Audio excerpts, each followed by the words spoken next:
this afternoon. Let's bring in our panel now. I'm joined this afternoon by the Liberal MP Craig Laundy and Labor's Stephen Jones. Welcome to you both.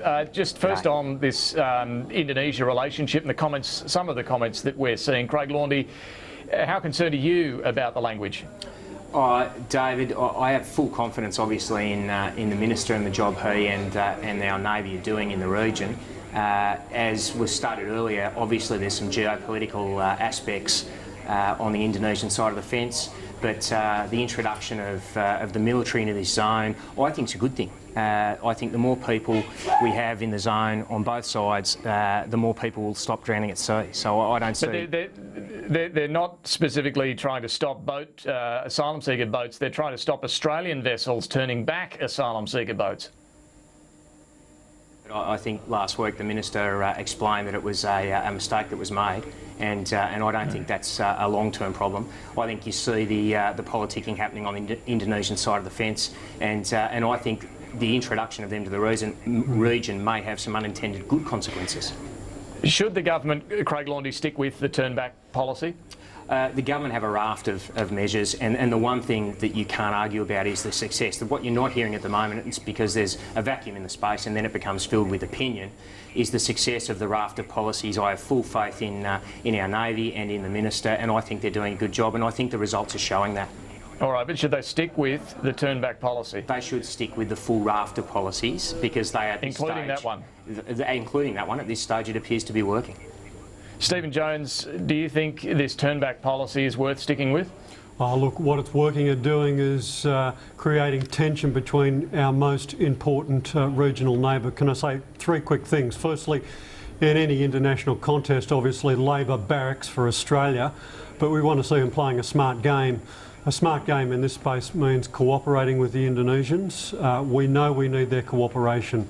The visa on arrival changes that Indonesia made were one of the most significant changes that had an impact on people moving on an unauthorised basis into Australia. So we know without the Indonesians' cooperation, we can't meet our national goals of stopping unauthorised movements into our country.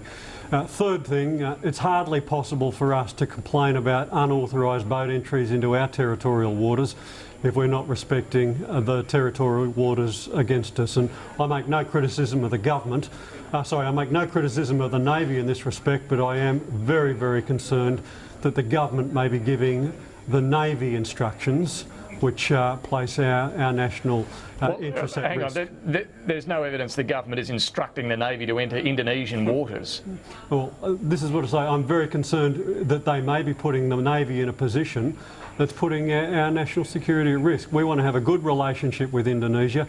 It's hardly got off to a good start, and I'd be expecting the Minister to make it quite clear that they expected our naval assets in the region to be respecting the territorial integrity of our neighbours, just as we demand that they respect ours.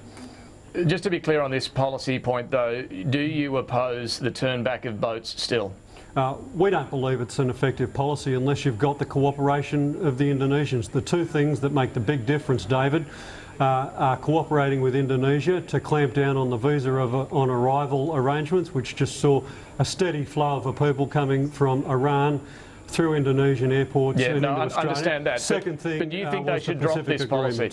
We just don't think it's working. What it's working at doing is aggravating our neighbours. If we had cooperations with the Indonesians on this, then it might be something you can contemplate. But clearly, we do not have that.